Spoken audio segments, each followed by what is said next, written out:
태민 서울거리 외곽에 위치한 낡은 아파트 처마에는 아직도 비가 가늘게 내리고 있다. 늦은 밤이었고 거리는 빗소리와 가끔 오토바이 2대가 지나가며 물이 튀는 것 외에는 텅 비어 있었습니다. 김민호, 28세는 태민시립병원 야간 근무를 막 마쳤다. 그는 학교를 떠난 지 2년밖에 되지 않은 수학과 의사입니다.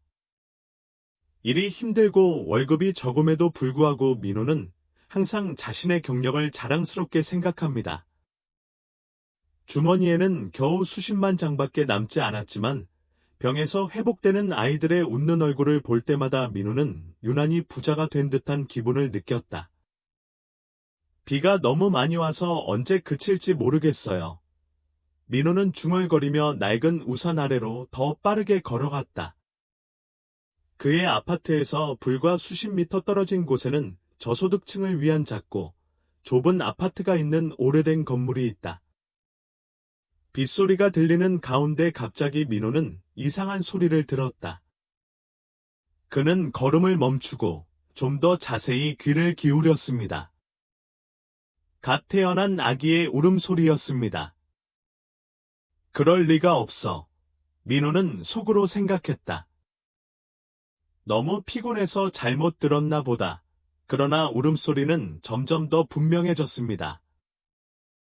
민호는 소리가 나는 방향으로 걸어가다가 아파트 마당 처마 밑에 길게 늘어선 돌벤치 앞에 멈춰 섰다.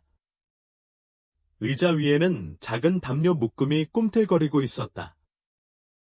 민호는 가슴이 쿵쿵거리며 담요를 살며시 들어올렸다. 그의 눈앞에는 울어서 붉고 주름진 작은 얼굴이 있었다. 태어난 지 며칠 안 된 갓난아기 한 명이 이미 증기로 축축해진 야른 담요에 쌓여 있었습니다. 맙소사, 민호는 서둘러 아기를 안으며 외쳤다. 누가 당신을 여기에 두고 왔나요?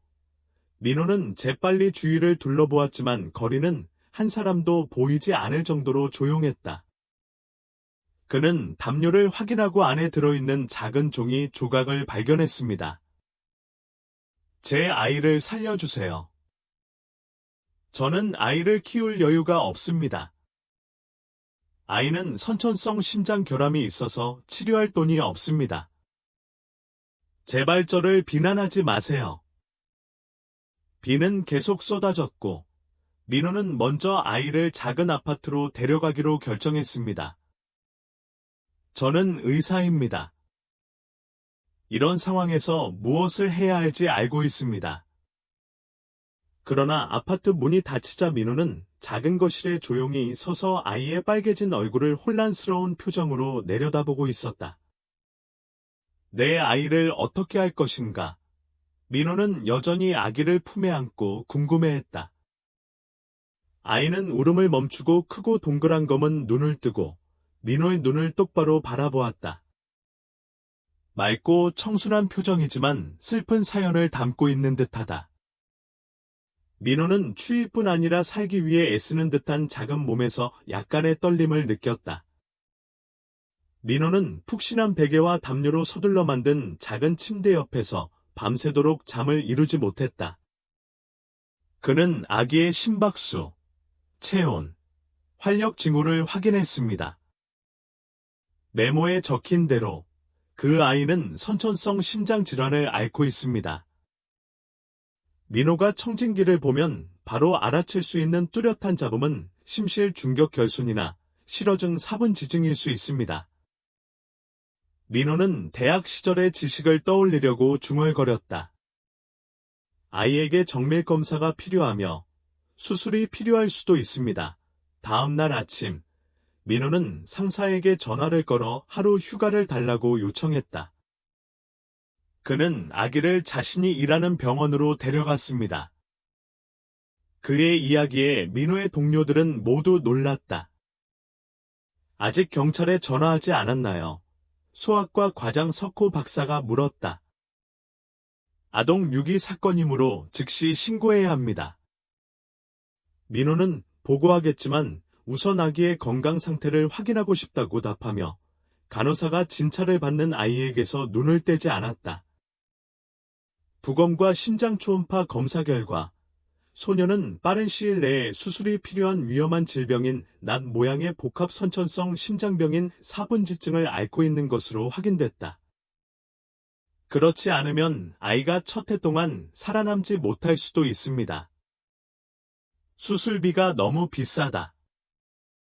석호 의사는 아직 아이의 신원이 확인되지 않은 상황에서 건강보험 적용 여부가 불분명하다고 낮은 목소리로 말했다. 민호는 더 나은 세상을 꿈꾸는 듯 눈을 감은 채 병원 침대에 평화롭게 누워있는 아기를 바라보았다. 어떤 이유에서인지 민호의 마음에는 이전에 어떤 환자에게서도 느껴본 적이 없는 이상한 감정이 일어났다. 민호는 아기를 찾았다는 사실을 경찰에 신고했고, 경찰은 절차에 따라 사건을 접수했다. 아이는 친부모를 찾는 동안 사회보호센터에 배치될 것입니다. 하지만 민호는 위험한 심장병을 앓고 있는 아기의 운명에 대한 생각을 멈출 수 없었다. 석호 씨, 아기 임시 보호자로 등록하고 싶어요. 민호가 갑자기 상관에게 말했다. 미쳤어요? 혼자 살고 하루 종일 병원에서 일하는데 갓 태어난 아기, 특히 그렇게 심하게 아픈 아기를 어떻게 돌볼 수 있습니까? 석호 박사는 정신이 나간 듯 민호를 바라보았다.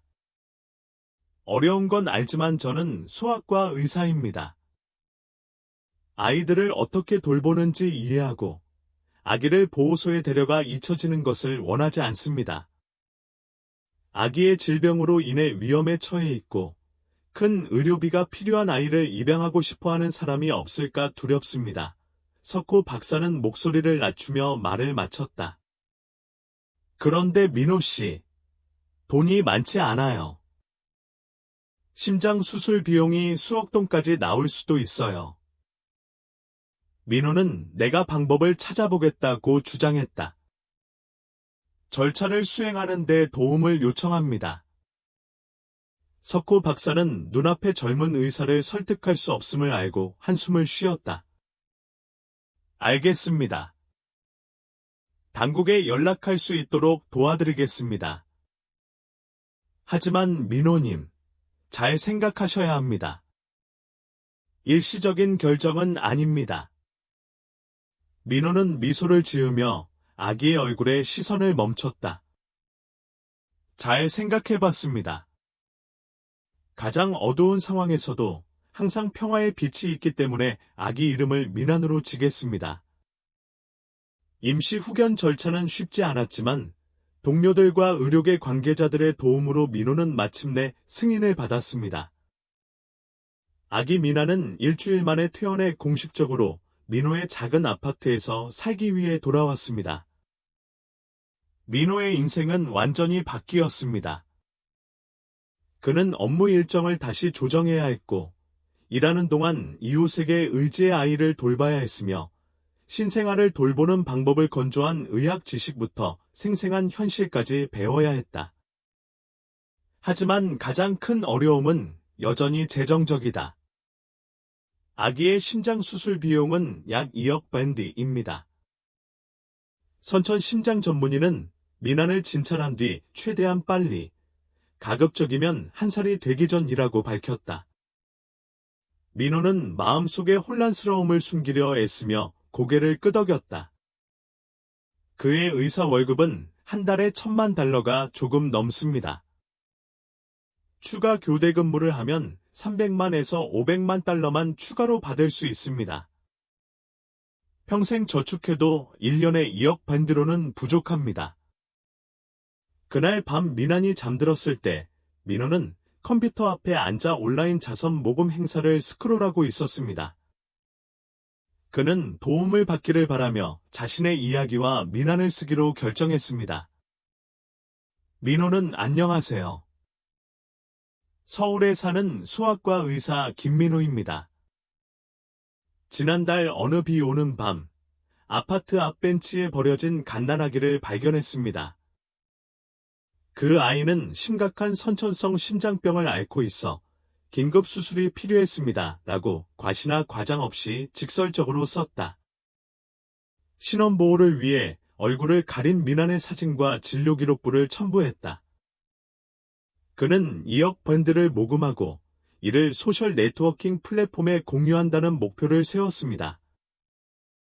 모금 캠페인의 초기에는 거의 눈에 띄지 않았습니다. 민호의 친구들 중 일부는 소액을 기부했지만 일주일이 지나자 모금한 금액은 목표액에 비해 너무 적은 500만 밴드가 넘었습니다. 그러던 어느 날 아침, 민호가 민환에게 우유를 먹이고 있는데 휴대폰에서 계속 알림이 울렸다. 그의 모금 캠페인은 주요 뉴스 사이트에 공유되었고 젊은 의사가 심장병을 앓고 있는 버려진 아기를 입양한 이야기는 소셜 네트워크에서 화제가 되었습니다. 기부 금액이 1천만, 3천만, 5천만으로 급격히 늘어나기 시작했습니다. 늘어나는 잔고를 볼 때마다 민호는 숨이 막혔다. 그는 친절한 사람들이 그렇게 많을 것이라고 기대하지 않았습니다. 그러나 긍정적인 관심에는 의심과 공격이 따릅니다. 어떤 사람들은 이야기의 진위 여부에 의문을 제기하기 시작했습니다. 왜 의사가 버려진 아이를 입양하겠어요? 이게 진짜 돈 벌기 위한 사기인가요? 믿기지 않는 민호는 부정적인 댓글을 읽으며 한숨을 쉬었다. 한 아이의 생명을 구하고 싶을 뿐인데. 한 언론 매체가 젊은 의사가 버려진 아기를 이익을 위해 이용했다는 제목을 달았을 때 상황은 더욱 악화되었습니다. 해당 기사에는 민호가 아이의 부모를 알고 있을지도 모른다는 의혹, 심지어 자신이 아이의 친부일지도 모른다는 근거 없는 의혹이 게재됐다. 민호는 너무 충격을 받아 말을 잇지 못했다. 그는 주변 사람들은 물론 일부 동료들의 의심스러운 눈초리를 받으며 당국의 조사를 받아야 했다. 모금 캠페인은 중단되었고 모금된 금액은 8천만 달러였습니다. 아직 충분하지 않습니다. 민환 옆에서 깨어있는 어두운 밤 동안 민호는 자신의 결정이 옳았는지 여러 번 고민했습니다. 하지만 아기의 맑은 눈을 볼 때마다 민호는 계속할 수 있는 힘을 얻었습니다. 난 포기하지 않을 거예요. 민호가 민환의 작은 손을 잡고 속삭였다. 나는 당신의 건강을 지키기 위해 최선을 다할 것을 약속합니다. 서울의 장마는 길고 무겁다. 민호가 민환을 찾은 지 3개월이 지났고 상황은 점점 더 어려워지는 것 같다. 혐의로 인해 모금 캠페인이 중단되었고 민호는 사방에서 압력을 받았습니다. 어느 날 오후 긴 근무를 마치고 피곤에 지쳐 돌아오던 민호에게 낯선 전화번호가 걸려왔다. 안녕하세요. 투오이트레이. 신문기자 정미희입니다. 당신과 아기 민환의 이야기를 나누고 싶습니다. 민호는 한숨을 쉬었다. 또 다른 기자는 그의 이야기를 활용하여 아마도 선정적인 헤드라인을 만들고 싶었습니다. 고마워요. 하지만 더 이상 인터뷰를 하고 싶지 않아요. 민호는 피곤한 목소리로 대답했다. 민호 씨, 당신의 의심은 이해합니다. 하지만 저는 다른 사람들과는 다릅니다. 당신의 이야기를 철저히 조사했습니다. 나는 당신이 고귀한 일을 하고 있다고 믿으며 진실을 밝히는 데 도움을 주고 싶습니다. 그 여자의 목소리에는 민호를 감동시키는 뭔가가 있었다. 약간의 망설임 끝에 그는 만나기로 동의했습니다. 매미는 날카로우면서도 열정적인 젊은 기자로 밝혀진다. 그녀는 민호의 이야기를 처음부터 끝까지 방해하지 않고 가끔씩만 중요한 내용을 적고 들어주었다. 매미는 민호가 말을 마친 후 이 이야기를 솔직하게 할 수 있도록 도와드리겠습니다. 라고 말했다. 하지만 민환을 만나서 의료 서류도 다 봐야 하고 병원과 경찰에도 확인을 해야 해요. 민호는 즉시 동의했다. 그는 숨길 것이 없습니다. 2주 후 투오이트레이 신문에는 마음에서 찾는 사람, 빗속에서 발견된 어린이의 생명을 구하기 위한 여정이라는 제목의 수상기사가 실렸습니다. 해당 기사는 병원, 경찰, 의료 전문가의 민환 상태 확인과 함께 민호의 이야기를 자세히 설명하고 있다. 매미는 민호의 명예를 옹호했을 뿐만 아니라 아이의 심장 수술 자금이 시급히 필요하다는 점을 폭로했다. 이 기사는 소셜 네트워크에 빠르게 퍼졌고 다른 많은 언론 매체에 의해 다시 게시되었습니다. 이번에는 대중의 반응이 전혀 달랐다.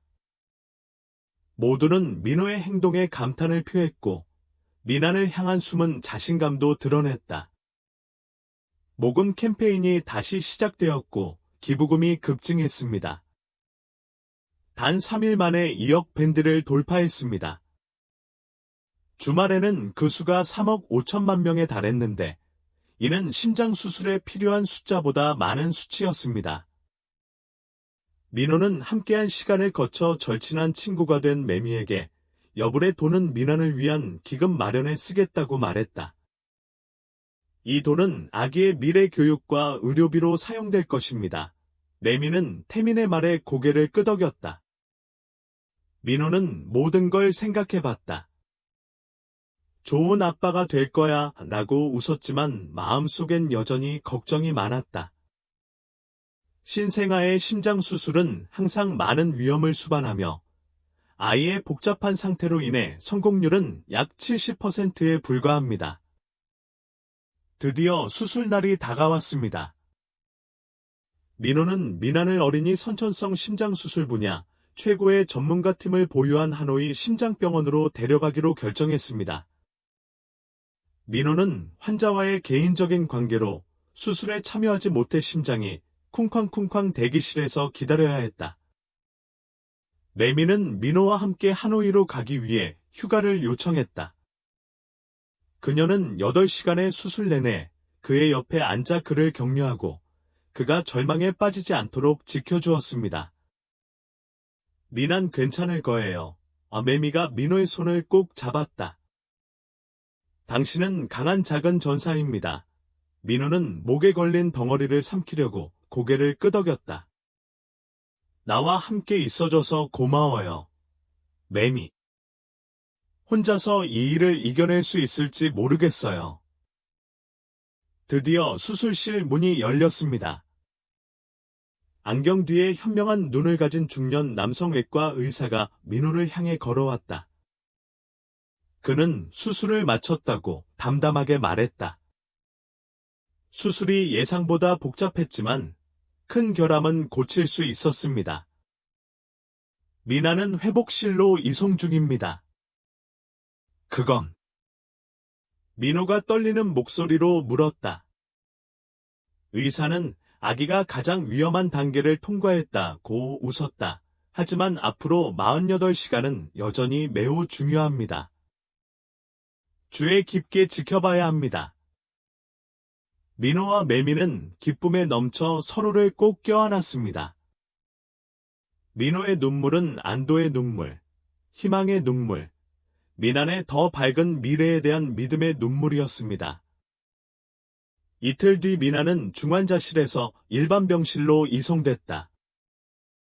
아기의 피부색은 더 이상 예전처럼 보라색이 아니고 좀 더 장밋빛이 되었습니다. 호흡도 규칙적이며 아기가 눈을 뜨면 바로 민호를 알아봅니다. 내 아들아, 민호는 민환의 작은 손을 잡고 부드럽게 속삭였다. 당신은 정말 용감하게 싸웠습니다. 매미는 그의 옆에 서서 이 감동적인 순간을 조용히 카메라로 기록했다. 그녀는 자신을 지지해주신 모든 분들께 감사의 마음을 전하기 위해 민환의 수술 여정에 대한 후속 기사를 쓸 계획이었습니다. 2주 후 민환은 퇴원했습니다. 의사들은 아기의 빠른 회복에 놀랐습니다. 이 아이는 살고자 하는 의지가 믿을 수 없을 정도로 강합니다. 라고 그들은 말했습니다. 서울로 돌아오면 민호와 민환은 석호적으로 환영받는다. 그들의 이야기는 도시 전체에 퍼졌고 모두는 용감한 아버지와 그의 기적적인 아들을 만나고 싶어 했습니다. 하지만 그 모든 관심 속에서도 민호는 미난과 함께 일상으로 돌아가고 싶어 할 뿐입니다. 그는 아들을 돌볼 시간을 더 많이 확보하기 위해 병원의 근무 일정을 조정해달라고 요청했습니다. 그리고 일하지 않을 때 민호는 모든 순간을 미난과 함께 보내며 아이가 성장하는 모든 마법 같은 순간을 지켜봅니다. 시간이 너무 빨리 지나갔습니다. 미나는 2살이 되어 활기차고 기민한 소년으로 거듭났습니다. 심장병은 더 이상 위협이 되지 않지만 부모는 여전히 6개월마다 정기검진을 위해 아기를 데리고 가야 합니다. 의사들은 미난의 기적적인 회복에 놀랐다. 서울의 심장 전문의는 최근 후속 방문에서 아기가 거의 정상적으로 발달하고 있다고 말했다. 수술 흉터도 많이 사라졌고 심장도 잘 돌아가고 있어요.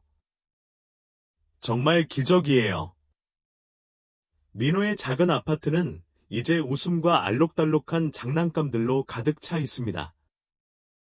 미나는 그림이 있는 책을 가장 좋아하는데 민호는 매일 밤 자기 전 아기에게 책을 읽어준다.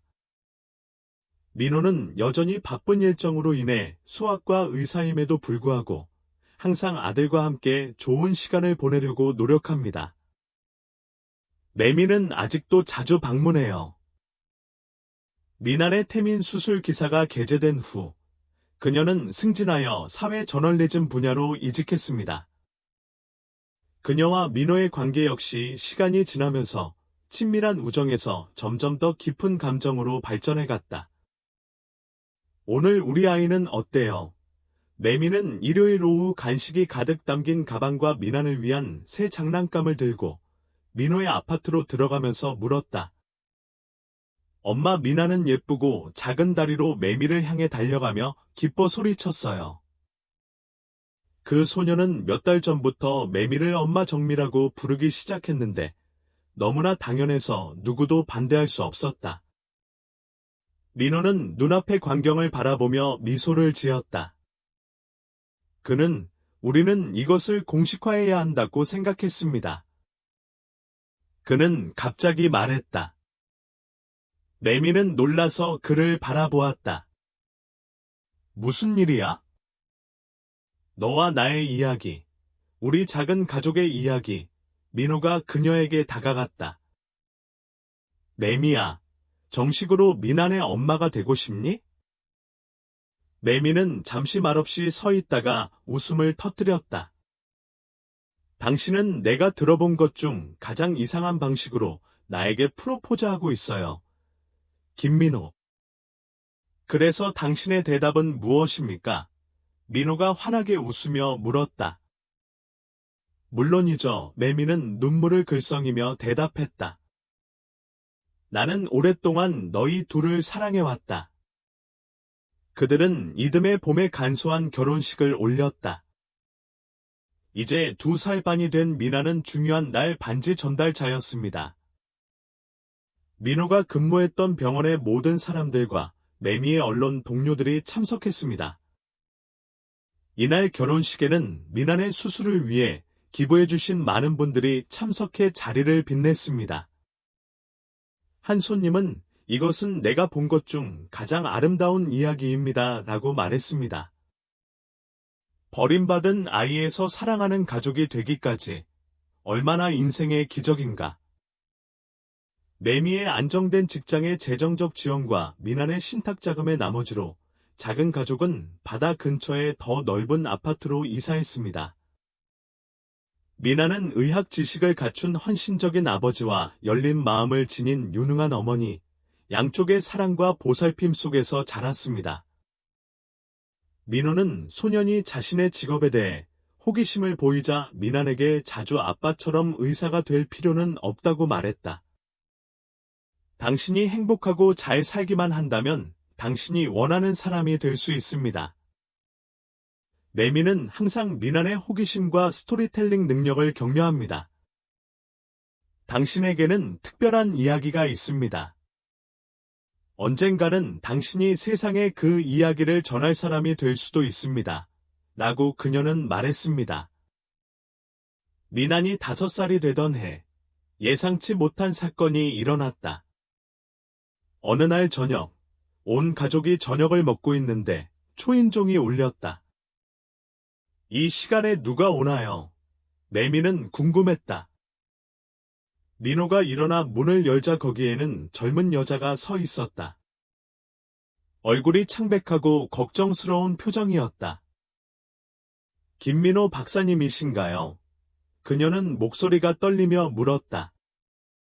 네, 민호예요. 무슨 일이에요? 저는 미난의 엄마입니다. 민호는 발 밑에 땅이 무너진 것 같은 기분을 느꼈다. 그는 멍하니 말없이 서 있었다. 매미가 민호의 손을 잡고 그의 곁으로 다가왔다. 들어오세요. 그녀는 감정이 북받쳐 오르면서도 차분한 목소리로 말했다. 자신을 혜운이라고 소개한 여성은 거실에 앉아 미난에게서 시선을 떼지 않은 채 식탁에 앉아 호기심 가득한 눈빛으로 그들을 바라보고 있다. 어디서부터 시작해야 할지 모르겠어요. 혜운의 목소리가 살짝 떨렸다. 작년에 아이를 비 속에 방치한 적이 있어요. 용서할 수 없다는 걸 알지만 달리 선택의 여지가 없었어요. 당신이 정말로 미난의 엄마인지 어떻게 알 수 있나요? 민호가 침착해지려고 했으며 물었다. 혜우는 가방에서 작고 낡고 구겨진 종이 한 장을 꺼냈다.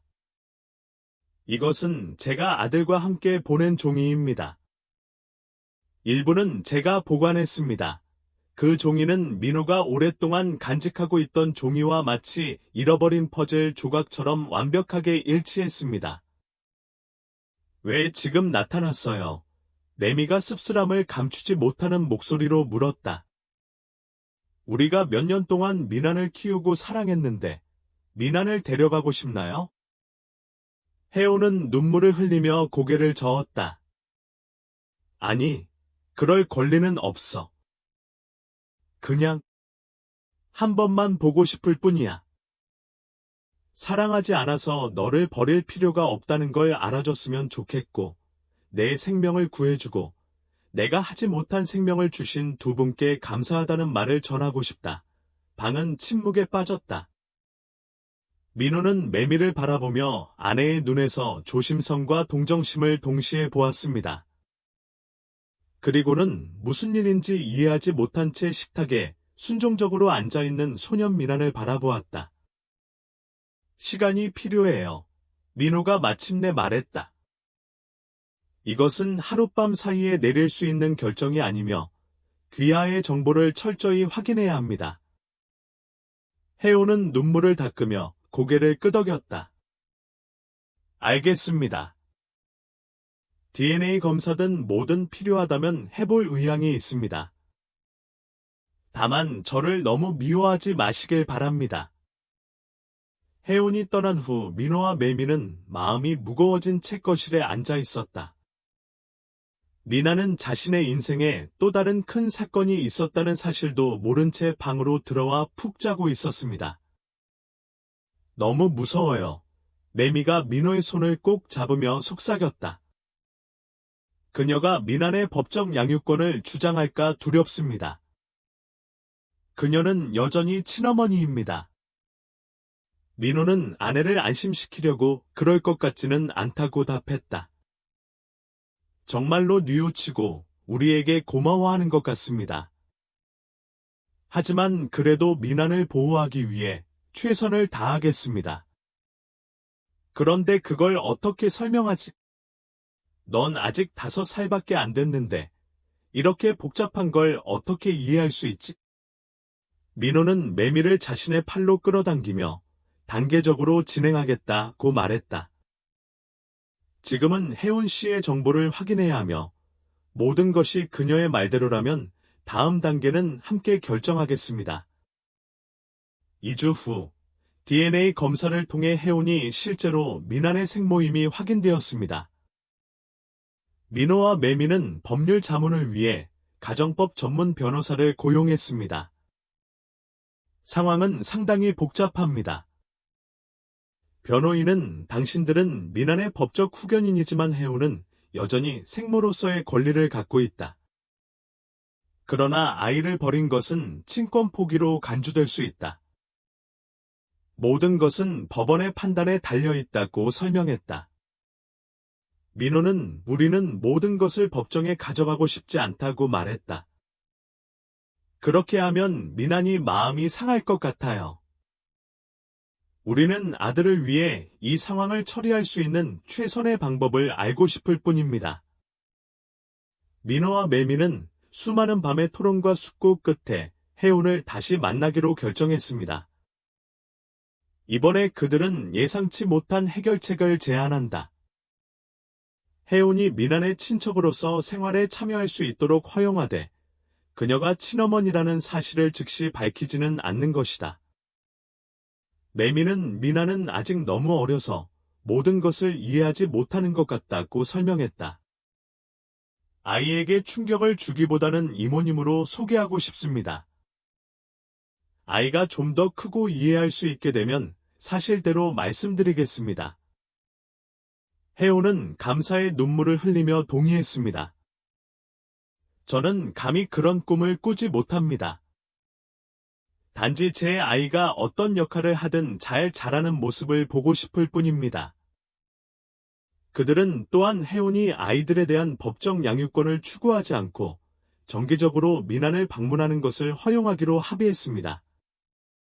그 대가로 민호와 매미는 진실을 영원히 숨기지 않겠다고 다짐하고 민안이 준비가 되면 자신의 과거를 이해하고 받아들이도록 도와주겠다고 한다.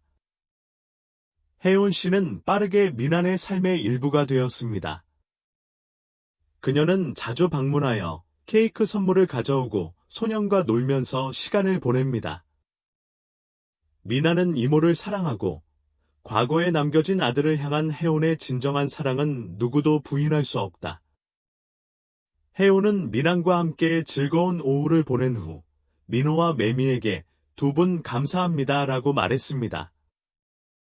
너희 둘은 나에게 받을 자격이 없는 두 번째 기회를 줬어. 모든 사람은 두 번째 기회를 얻을 자격이 있습니다.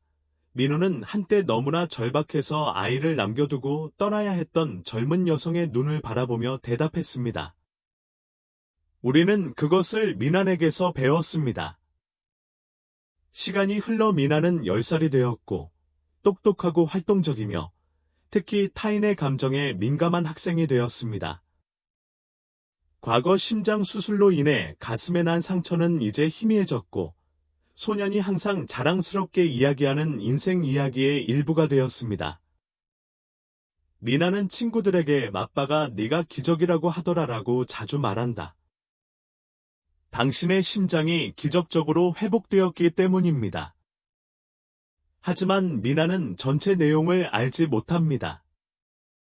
그는 자신이 입양 안 하는 것을 알고 있었습니다. 민호와 매미는 이에 대해 늘 솔직하게 이야기했지만 혜운 씨가 실제로 그의 친어머니라고 말한 적은 없습니다.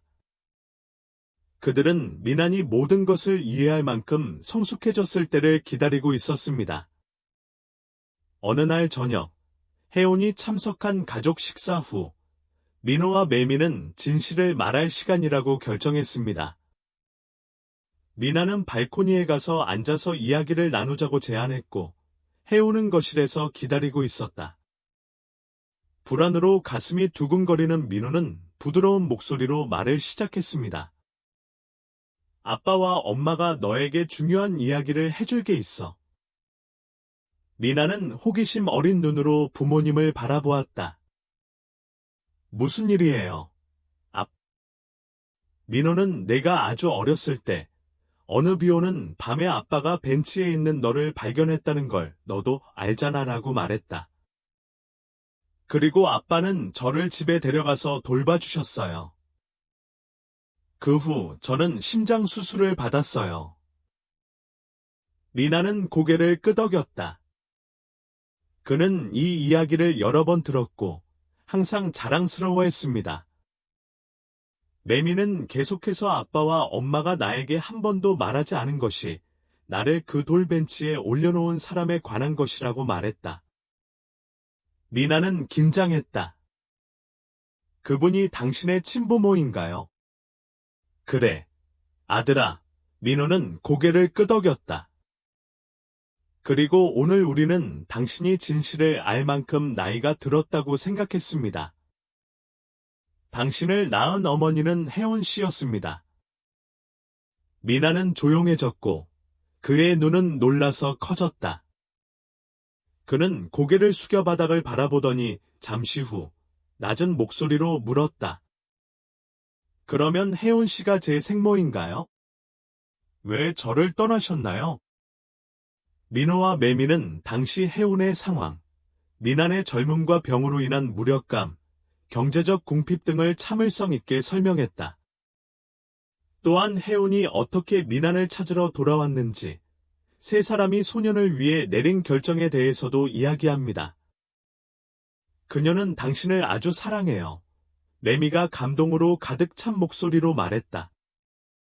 그녀는 당시 당신에게 가장 좋다고 생각한 일을 했고, 매우 용감하게 돌아와서 모든 것을 우리에게 인정했습니다. 미나는 한참 동안 침묵을 지킨 뒤 이제 만나도 될까요? 라고 물었다. 민호와 매미는 미난을 거실로 데려갔고 혜우는 눈물을 글썽이며 기다리고 있었다. 그녀는 미난이 들어오는 것을 보고 더 이상 참지 못하고 눈물을 터뜨렸다. 미안해요. 혜운이 목이 막힌 목소리로 말했다. 당신을 계속 곁에 둘 만큼 강하지 못해서 정말 미안해요. 미나는 지난 5년 동안 친한 이모로 알고 지내던 여자를 바라보며 잠시 가만히 서 있었다. 그러자 10년이 훨씬 넘은 소녀는 앞으로 걸어와 혜운을 껴안았습니다. 이해해요. 미난이 부드럽게 말했다. 그리고 엄마한테 화난 건 아니에요. 민호와 매미는 서로를 껴안고 눈물을 흘렸다.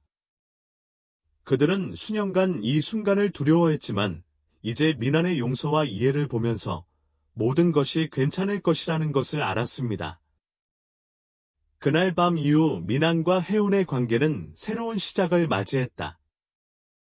소녀는 그녀를 매미라고 부르던 이름인 어머니 매미와 구별하기 위해 그녀를 거머니 혜운 뒤라고 부르기 시작했습니다. 그리고 신기하게도 미나는 자신의 출신에 대해 알게 되었을 때 혼란스럽거나 어색함을 느끼기보다는 좀 더 완전해진 것 같았습니다. 세상에서 나를 가장 사랑하는 사람이 3명 있어요. 소녀는 자랑스럽게 친구들에게 말했습니다. 민호 아빠, 정미 엄마, 혜운 엄마. 저는 세상에서 가장 운이 좋은 아이인 것 같아요.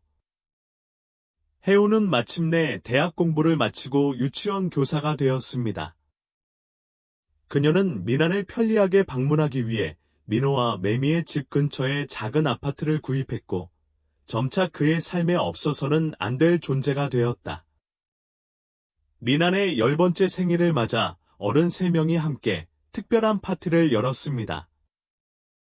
그들은 미난의 친구들뿐만 아니라 과거 심장외과 의사부터 수술을 위해 기부한 사람들까지 미난의 여정에 도움을 준 사람들을 초대했습니다.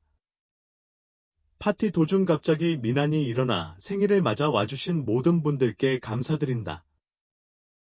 하지만 무엇보다도 나에게 이런 멋진 삶을 선사해 주신 부모님, 3분 모두에게 감사드린다고 말했다. 소녀는 행복한 미소를 지으며 나란히 서 있는 민호, 매미, 혜운을 돌아보았다. 아빠, 제 마음이 치유되어서 기적이라고 하셨는데 진짜 기적은 사랑인 것 같아요. 사랑은 제 마음뿐 아니라 엄마와 어머니의 마음도 치유해줬어요. 10살 소년의 말에 성숙함과 깊이의 방은 조용했다. 그러자 모두가 눈물을 흘리며 일제히 박수를 쳤다. 이게 진짜 기적이에요. 민호가 매미와 혜운에게 속삭였다. 우리는 부서진 운명의 조각들로 가족을 만들었고 그 사랑은 계속해서 퍼져나갈 것입니다. 창밖에는 그날 밤 하늘이 수천 개의 반짝이는 별들로 가득 차 있었다. 10년 전, 어둡고 비가 내리는 밤, 벤치에 버려진 아이가 기적의 여정을 열었습니다. 그리고 이제 그들은 별이 빛나는 하늘 아래서 그들의 이야기가 계속될 것이며, 앞으로 수많은 새로운 기적이 기다리고 있다는 것을 알고 있습니다. 늦은 밤, 파티가 끝나고 모두가 떠난 후, 미나는 아파트 발코니에 앉아 불빛이 반짝이는 태민 서울거리를 바라보았습니다. 앉아요. 그는 부드럽게 물었다. 당신의 인생에 대해 생각해 보셨나요? 미나는 10살 아이에게 이상하게 생각에 잠긴 목소리로 답봐 질문 하나 해도 될까요? 라고 답했다. 물론이죠. 아들. 아빠, 그날 밤 저 도리자를 지나치지 않으셨다면 제 삶은 어땠을까요? 민호는 잠시 침묵을 지킨 뒤 아들의 어깨에 살며시 손을 얹었다. 인생에는 항상 함께 속한 사람들을 연결하는 고유한 방법이 있다고 믿습니다. 미난, 그날 밤에는 당신을 찾을 수 없을지도 모르지만 어쨌든 우리는 여전히 서로를 찾을 것이라고 믿습니다. 미나는 아버지의 말씀의 깊은 뜻을 이해한 듯 고개를 끄덕였다. 저도 그렇게 생각해요. 마치 보이지 않는 끈이 당신을 그 돌벤치로 끌어당기는 것 같아요. 맞아요. 오민호가 웃었다. 그리고 그 끈은 정미 어머니도 우리 삶으로 끌어들였고 혜운 어머니도 끌어당겼습니다. 아빠, 그거 알아요. 미나는 여전히 가로등을 바라보며 말했다. 우리 반 친구 후이는 부모님이 이혼해서 늘 슬퍼요. 두 집씩 이사하는 걸 싫어한다고 하는데 가끔은 사랑하는 사람이 많은 것도 나쁘지 않은 것 같아요. 민호는 이상하게도 마음이 따뜻해지는 것을 느끼며 아들을 껴안았습니다. 내 말이 맞아. 미난. 사랑은 결코 지나치지 않아. 내가 그렇게 어린 나이에 그걸 이해했다는 게 너무 자랑스러워. 그들은 한동안 말없이 앉아 수많은 폭풍을 함께 이겨낸 아버지와 아들 사이에 보기 드문 평화의 순간을 즐겼습니다. 아빠, 미난이 다시 말했다. 내가 결정했어. 아들아, 무슨 결정이냐? 저도 아빠처럼 의사가 되고 싶고, 예전처럼 마음이 건강하지 못한 아이들도 살리고 싶습니다. 민호는 감정을 주체할 수 없었다. 그는 항상 미난에게 자신이 원하는 길을 선택할 수 있으며 결코 아들에게 자신의 바람을 강요하지 않을 것이라고 말했습니다. 그런데 미난이 그 말을 듣자 그는 엄청난 자부심을 느꼈다. 넌 훌륭한 의사가 될 거야, 미난. 민호가 숨이 막힌 목소리로 말했다. 확실해요. 다음 날 아침, 평소와 같이 특별한 일이 있을 때마다 혜원을 포함한 온 가족은 자원봉사 활동에 참여하기 위해 민호가 근무하는 병원으로 함께 갔다. 이는 미난이 나눔과 감사의 가치를 이해하는 방법이자 그들이 수년 동안 지켜온 전통입니다.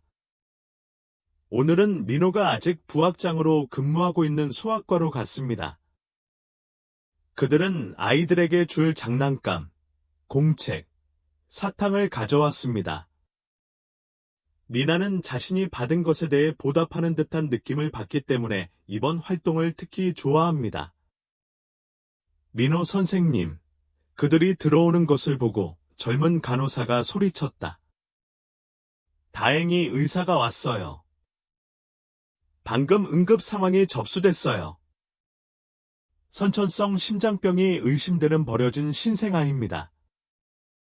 민호는 가만히 서서 매미와 혜운, 그리고 마침내 미난을 바라보았다. 세 사람 모두 같은 생각을 하고 있었다. 이것은 단순한 우연이 아닐 것이다. 아기는 어디에 있나요? 민호가 전문적인 어조로 물었다. 응급실에는 경찰이 20분 전에 도착했어요. 공원에 방치된 바구니에 아기가 들어있던 걸 발견했어요. 간호사가 대답했다. 민호는 서둘러 간호사 뒤를 따랐다. 아무 말도 하지 않았는데도 매미, 혜운, 미난도 따라왔다. 아무도 그들을 막지 못했습니다. 응급실에는 갓 태어난 여자아이가 인큐베이터에 누워 있었는데 피부가 파란색과 보라색이었고 호흡이 가빠졌습니다. 그녀 옆에는 여성 경찰관이 아기의 상태를 기록하고 있다. 어떻게 지내요? 민호가 재빨리 물었다. 동시에 아이를 살펴보기 시작했다. 담당 의사는 매우 불안정하다고 답했다. 과거 의사 아들의 사례와 유사하게 황반변성이 혼합된 4가지 증상이 의심됩니다. 민호는 고개를 끄덕이며 검사에 집중했다. 예상대로 그 딸은 심각한 선천성 심장병을 앓고 있어 가능한 한 빨리 수술이 필요했습니다. 민호는 다기를 즉시 심장센터로 이송해야 한다고 말했다. 과거 미난 수술을 했던 태민 박사님께 연락드리겠습니다. 모두가 분주하게 준비를 하고 있는 가운데 미나는 조용히 아기 인큐베이터로 다가왔습니다. 살려고 애쓰는 갓난아기를 바라보는 그의 순진한 눈빛에는 깊은 이해심이 담겨 있었다. 아빠, 미난이 단호하게 불렀다. 내 생각엔 우리가 아기를 도와줘야 할 것 같아. 나는 노력 중이야. 아들아. 우민호는 여전히 손을 움직이며 대답했다. 아니, 내 말은 당신이 나에게 도움을 준 것처럼 우리도 그녀를 도와야 한다는 것입니다. 민호는 걸음을 멈추고 아이를 바라보았다. 아들아, 미난이 무슨 말을 하고 싶은지 이해한다. 매미와 혜운도 미난 옆으로 걸어갔다. 그들의 눈이 모든 것을 말해주었으니 더 이상 논의할 필요가 없을 것입니다. 그들은 서로를 이해했습니다. 민호는 여경찰에게 저희 가족과 제가 이 아기를 책임질 것입니다 라고 말했다.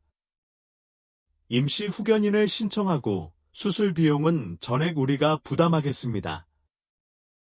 여경찰은 민호를 바라보다가 자신의 옆에 서 있는 특별한 가족을 바라보았다. 아내, 입양아의 생모였던 친구, 그리고 숨은 확신이 가득한 눈빛의 10살 소년. 당신과 어린 소년 미난의 이야기를 들었어요 라고 그녀는 정중하게 말했습니다. 이 아이를 도와줄 수 있는 사람이 있다면 바로 당신의 가족입니다. 미나는 인큐베이터 틈새로 갓 태어난 소녀의 손을 잡았다. 기적적으로 미난의 손가락을 잡고 있는 연약한 손가락에 아기의 작은 손이 반응하는 것 같았습니다. 괜찮을 거예요. 여동생, 미난이 속삭였다.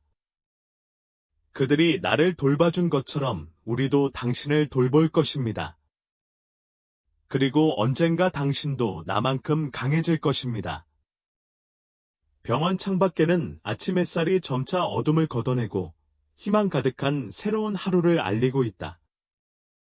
정확히 10년 전, 한 소년이 비를 맞으며 벤치 위에서 발견되었습니다.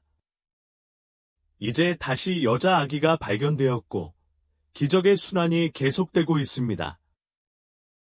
인생에는 항상 예상치 못한 변화가 있지만 민호는 때때로 그러한 변화가 우리를 가장 놀라운 일로 인도한다는 것을 배웠습니다. 비 오는 밤 홀로 젊은 의사에서 아버지가 되고 남편이 되었고 이제 다시 한번 또 다른 아이의 삶을 바꿀 기회를 얻게 됐다. 모두 준비됐나요? 민호가 매미, 혜운, 미난을 바라보며 물었다. 우리는 이제 새로운 여정을 시작하려고 합니다. 세 사람은 고개를 끄덕였고 그들의 눈은 단결과 결의로 빛났습니다. 때로는 기적이 우리에게 일어나는 일이 아니라 우리가 사랑과 용기로 창조하는 일이라는 것을 알기 때문입니다. 그리하여 의사와 벤치에 앉은 아이 김민호의 이야기는 10번째 기적으로 끝나지 않고 새로운 여정으로 이어진다. 마음이 치유된 특별한 가족의 여정, 그리고 상상했던 것보다 더 크고 아름다운 그들의 삶에서 계속될 기적.